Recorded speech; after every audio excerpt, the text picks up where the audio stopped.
यादव और मुसलमान के छाती में गोली मारी जाती है, और जब ठाकुर बिरादरी का होता है तो उसके पैर में गोली मारी जाती है।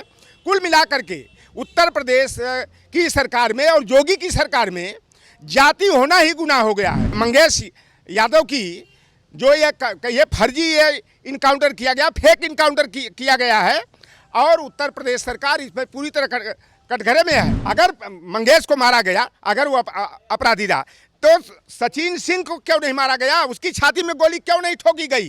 पुष्पेंद्र सिंह के छाती में गोली क्यों नहीं ठोकी गई? विनय शुक्ला को क्यों बचाया गया? विवेक सिंह और विपिन सिंह को क्यों बचाने का काम किया जा रहा? सरकार के संरक्षण में पूरी तरह से उठा के पुलिस लाती है, और रास्ते में जो है कि मंगेश यादव को गोली मार दिया जाता है, इनकाउंटर किया जाता है, कहा जाता है कि आमने सामने सामना हुआ है। तो भैया केवल यादव और मुसलमान की छाती में गोली जाती है, और ठाकुर अगर रहता है तो उसके पैर में गोली लगती है। ये कहाँ का, ये किस तरह का ये काम है? उत्तर प्रदेश के जनपद सुल्तानपुर में लूटकांड में मंगेश यादव के एनकाउंटर को लेकर के तमाम सारे सवाल खड़े हो रहे हैं, और उस पर सियासत भी गर्मा गई है। हमारे साथ समाजवादी पार्टी के वरिष्ठ नेता डॉक्टर राम निषाद जी हैं। हम उनसे बात करेंगे कि मंगेश यादव के जो एनकाउंटर को लेकर के तमाम सारे सवाल खड़े किए जा रहे हैं, समाजवादी पार्टी को क्या दिक्कत है? देखिए, ये मामला तो पहले इनकाउंटर का नहीं है, ये आमने सामने मुठभेड़ नहीं हुआ है। मंगेश यादव को अगरौरा गांव जो शाहगंज विधानसभा में पड़ता है, घर से पूछताछ के लिए उठाया जाता है, और 2 और ठाकुर भी रहे हैं जो उस लूटकांड में शामिल रहे हैं। मंगेश का दूर दूर तक इसमें रिश्ता नहीं रहा है, जहाँ तक यह है। इसमें पूरी जो प्लानिंग बनाई गई है, यह जो है कि मोहनगंज थाना एक है अमेठी में, वहाँ का विपिन कुमार सिंह पुत्र सामेंद्र सिंह है, उसका भाई विवेक सिंह है, और दुर्गेश प्रताप सिंह, अनुज प्रताप सिंह, पुष्पेंद्र सिंह और सचिन सिंह हैं।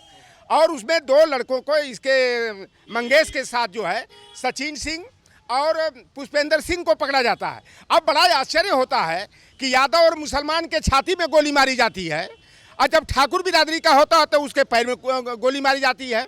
कुल मिलाकर के उत्तर प्रदेश की सरकार में और योगी की सरकार में जाति होना ही गुनाह हो गया है। अगर वह किसी भी मामले में यादव मुसलमान का मामला आ जाता है तो तिल का तार बनाने का काम किया जाता है, और मंगेश यादव की जो ये फर्जी इनकाउंटर किया गया, फेक इनकाउंटर किया गया है, और उत्तर प्रदेश सरकार इसमें पूरी तरह कटघरे में है। 28 अगस्त को सुल्तानपुर नगर में ठठेरी बाजार है, भरत सोनी के सर्राफा की दुकान पर जो है 5 यही हुआ। टीवी फुटेज भी निकाला जा सकता है, वो तो मार्केट रही है, सर्राफा के बाजार रही है। वो 5 हुआ कि वहाँ लुटेरे गए थे हथियारबंद। अब 15 का नाम ला दिया गया है, उसमें 4 यादवों का नाम शरीक कर दिया गया है। कोई जौनपुर का रहने वाला, कोई आजमगढ़ का रहने वाला है।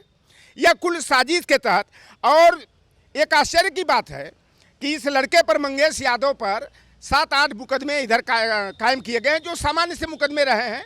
एक गैंगस्टर का मुकदमा रहा, विपिन सिंह जिस पर कि 38 मुकदमे पंजीकृत हैं, और वह योगी जी की बिरादरी का है।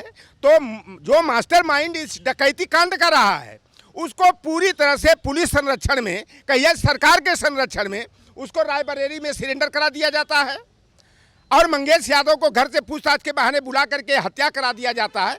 तो कुल मिलाकर के उत्तर प्रदेश सरकार यादव और मुसलमान को टारगेट बना करके इस तरह का नफरत का भावना पैदा करने का, और यादव बनाम गैर यादव का मुद्दा, मुस्लिम बनाम हिंदू का मुद्दा जो है करने का काम कर रहे हैं। और जो एसटीएफ के अधिकारी और आरक्षी कर रहे हैं, बड़े देखिएगा, सूची देखेंगे आप तो आपको आश्चर्य होगा कि कितनी प्लानिंग के तहत इस तरह से ये मामला को आगे बढ़ाया गया है। उसके जो एसटीएफ के जवान रहे हैं, विमल कुमार सिंह, राघवेंद्र सिंह, प्रदीप सिंह, महावीर सिंह, सुशील सिंह, नीरज पांडे हैं, अमित त्रिपाठी हैं, रामनिवास शुक्ला हैं, अतुल चतुर्वेदी हैं, अमर श्रीवास्तव हैं। ये सारे के सारे जो है आरएसएस और भारतीय जनता पार्टी की विचारधारा के लोग, और कहिए कि सरकार के सगे लगे लोग हैं, और इस तरह का मामला किया गया है। मैं तो राष्ट्रीय मानवाधिकार आयोग से भी, उत्तर प्रदेश मानवाधिकार आयोग से मैं मांग करता हूं और निवेदन भी करता हूं कि मंगेश इनकाउंटर कांड का जो है को संज्ञान लेकर के इसकी निष्पक्षता से जांच होनी चाहिए। अगर उसका गलत तरीके से अगर इनकाउंटर हुआ है तो जो दोषी एसटीएफ के या सुल्तानपुर पुलिस के आरक्षी या अधिकारी रहे हैं उन पर सख्त कार्रवाई होनी चाहिए। तो ये कह रहे हैं ना कि वो तो ये कह रहे हैं कि आरोपी है वो, और कई सारे मुकदमे लिखे गए हैं, तो इस तरीके की बातें तो कही जा रही ना, और बीजेपी ये कह रही कि आप लोग एक अपराधी के साथ खड़े हुए हैं। अच्छा, ये अपराधी के साथ मामला एक ही साथ है। तीनों बच्चे, तीनों को, मंगेश को, यादव, पुष्पेंद्र सिंह और सचिन सिंह को लाया जाता है, उठा के पुलिस लाती है, और रास्ते में जो है कि मंगेश यादव को गोली मार दिया जाता है, इनकाउंटर किया जाता है, कहा जाता है कि आमने सामने सामना हुआ है। तो भैया केवल यादव और मुसलमान की छाती में गोली मारी, गोली जाती है, और ठाकुर अगर रहता है तो उसके पैर में गोली लगती है। ये कहाँ का, ये किस तरह का ये काम है? आप वही सुल्तानपुर का कादीपुर में एक 8-9 महीना पहले घटना हुई थी, एक ही मामला था।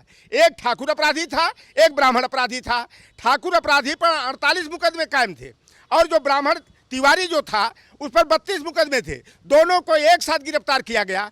ठाकुर के पैर में गोली मारी गई और तिवारी के छाती में गोली मारी गई। तो उत्तर प्रदेश की सरकार पूरी तरह से यादव मुसलमान को टारगेट बना करके काम कर रही है, और इसमें पूरी तरह से जो इनकाउंटर हुआ है, इसमें उत्तर प्रदेश सरकार की और उत्तर प्रदेश सरकार की सबल मानसिकता के जो अधिकारी हैं, वह जो है कि जाति विद्वेष के रूप में यादव समाज को अपमानित करने के लिए, लांछित करने के लिए इस तरह का मामला को अख्तियार किए हैं। और मैं जानना चाहता हूं, जब मुख्य जो मास्टरमाइंड रहा है विपिन सिंह पुत्र सामेंद्र सिंह, वह तो गिरफ्तार हो गया, तो भैया 1 करोड़ 35 लाख का सराफा का सामान, 3 लाख नकदी जो गया, तो आप तो एसटीएफ को और पुलिस को जवाब देना होगा कि वह माल सोना और चांदी कहाँ गया।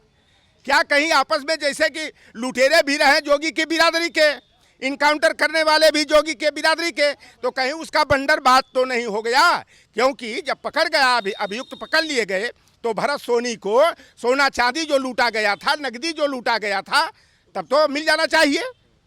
तो ये उत्तर प्रदेश की सरकार जैसे इसको तिल का ताड़ बनाने का, और हमारे राष्ट्रीय अध्यक्ष जी ने इसलिए कि नहीं कि मंगेश यादव यादव है इसलिए उंगली उठाए हैं, क्योंकि यह पूरी तरह से फेक इनकाउंटर है, इसलिए हमारे राष्ट्रीय अध्यक्ष जी ने भी इस पर प्रश्न चिन्ह खड़ा किया है। और जो भी हम जैसे लोग जो निष्पक्षता पूर्वक, पहले भी कई मामले हुए जिस पे प्रश्न चिन्ह खड़ा हुआ है यादवों को लेकर के, तो ये होगा। आप नहीं देखते हैं, तमाम रेप की घटनाएं होती हैं। बंगाल वाली घटना को तिल का ताड़ बनाया गया पूरे देश में। भारतीय जनता पार्टी जो है बंगाल बंद का आह्वान किया, लेकिन वैसी ही घटना मुरादाबाद में एक नर्स के साथ होता है, तब तो यहाँ भारतीय जनता पार्टी उत्तर प्रदेश बंद का काम नहीं करती है। देहरादून में रोडवेज के 5 कर्मी एक बालिका के साथ सामूहिक बलात्कार करते हैं, तब तो देहरादून में बंद नहीं होता है। यहाँ पर तमाम घटनाएं, आप चले शिबा मुस्लिम की लड़की थी, क्या वह किसी की बेटी नहीं है? क्या वह समाज की बेटी नहीं है? उसके जो बलात्कारी और हत्यारे रहे हैं, अरुण कुमार रहे हो चाहे विपिन कुमार रहे हो, ये हिंदू तो हैं। तो क्या हिंदू जो है अपराध करेगा, जोगी के बिरादरी का बलात्कार करेगा, तो बलात्कारी और अपराधी नहीं है? हमारे गाजीपुर में तमाम ऐसी घटनाएं, आए दिन घटनाएं आप देख लीजिए कि बाराबंकी में एक दलित परिवार की लड़की के साथ गैंगरेप होता है। अब पूरी संरक्षण में उनको बैठा करके, और उसका मामला बड़ा तुल भी पकड़ा था, और 1 लाख लड़की के मामा, क्योंकि अपने मामा घर रहती थी, पहले 50,000 रुपया भेज दिया गया, फिर 50,000, जबकि वो विरोध करता रहा कि मुझे न्याय चाहिए, बलात्कारियों को हिरासत में लेना चाहिए, सख्त से सख्त कार्रवाई हो।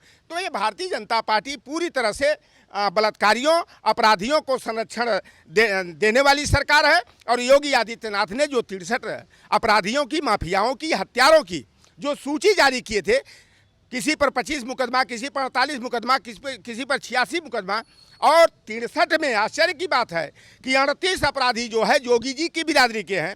लेकिन अभी तक नहीं समाचार मिला कि एक भी अपराधी की संपत्ति कुर्क की गई, एक भी अपराधी के अधिष्ठान प्रतिष्ठान घर मकान पर बुलडोजर नहीं चला, एक भी अपराधी का इनकाउंटर नहीं हुआ। तो उत्तर प्रदेश सरकार यह मनुस्मृति के विधान के आधार पर काम कर रही है, यह बाबा साहेब भीमराव अंबेडकर के संविधान का मखौल उड़ाने का काम कर रही है। बुलडोजर वाला मामला आया, योगी आदित्यनाथ जी चौथा दिन बड़ा चिल्ला के कर रहे थे कि जो भी हम, जब सुप्रीम कोर्ट ने इनको निशाने में लिया, कटघरे में खड़ा किया कि बुलडोजर न्याय प्रक्रिया का अंग नहीं है, न्यायपालिका को यह निर्णय करना चाहिए। अगर सरकारें ही बुलडोजर चलवा दें, किसी का इनकाउंटर करा दें, तो यह कैसा न्याय है? हो सकता है कि उदंड बाप का बेटा बड़ा सीधा साधा हो सकता है, और उदंड बेटे का बाप भी सीधा साधा हो सकता है। तो बाप के करनी का उसके बेटे और परिवार को, और बेटा अगर करता है तो उसके माँ बाप को उसकी सज़ा नहीं मिलनी चाहिए। तभी योगी जी हठ धर्मिता अपनाए हुए हैं, कहते हैं कि बुलडोजर चलेगा और बुलडोजर संविधान के तहत चला है। तो मैं आपके चैनल के माध्यम से योगी आदित्यनाथ जी से पूछना चाहता हूं कि आप बता दीजिए कि भारतीय संविधान के किस अनुच्छेद के किस धारा और उपधारा के तहत जो है कि बुलडोजर चलाने की नीति को ईजाद किया गया है। केवल कह देना संविधान की बात, कानून की बात। बीजेपी ये कहती है कि आप लोग अपराधियों के साथ खड़े हैं, मंगेश को लेकर प्रलाप कर रहे हैं, जबकि वो एक आरोपी है, एक लुटेरा है, इनकाउंटर में उसको मारा गया है, वो कार्रवाई की गई है। ठीक है, अगर मंगेश को मारा गया, अगर वो अपराधी रहा, तो सचिन सिंह को क्यों नहीं मारा गया? उसकी छाती में गोली क्यों नहीं ठोकी गई? पुष्पेंद्र सिंह के छाती में गोली क्यों नहीं ठोकी गई? विनय शुक्ला को क्यों बचाया गया? विवेक सिंह और विपिन सिंह को क्यों बचाने का काम किया? जरा सरकार के संरक्षण में पूरी तरह से जैसे जैसे सरकारी निर्देश हुआ है, अधिकारियों ने उसका अनुपालन करते हुए, विपिन सिंह जो अमेठी के मोहनगंज थाना का रहने वाला है, उसको रायबरेली में जाकर साधारण तरीके से उसका आत्मसमर्पण करा दिया जाता है। तो भारतीय जनता पार्टी अपराधियों को संरक्षण देने का काम कर रही है और हम लोग अपराधियों के पक्षधर नहीं हैं। लेकिन किसी के साथ गलत होगा तो समाजवादी विचारधारा कहती है कि अन्याय का विरोध करना चाहिए। अगर सरकार किसी के साथ गलत करती है तो सरकार के खिलाफ मुखर होकर के बोलना चाहिए और जो अन्याय का शिकार है, अत्याचार का शिकार है, उसके साथ खड़ा होना चाहिए। तो ये लोटर राम निषाद हैं, जिनका कहना है कि जो सरकार है उत्तर प्रदेश की, वो जाति देखकर, बिरादरी देखकर कार्रवाई कर रही है, जो बिल्कुल ठीक नहीं है। मैं रजनीश यादव, लोकमत हिंदी, लखनऊ।